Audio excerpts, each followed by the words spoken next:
You help me find peace, even when I am anxious. You help me find courage, even when I'm afraid.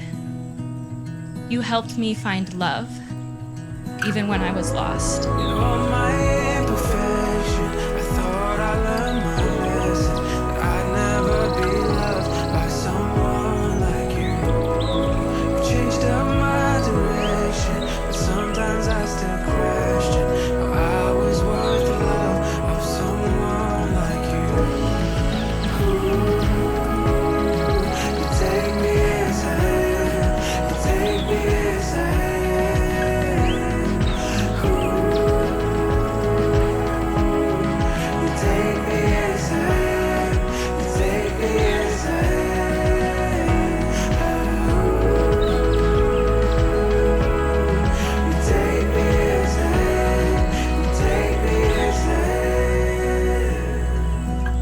You chose September 3rd for our wedding ceremony, or according to the Hebrew calendar, Elul 13th.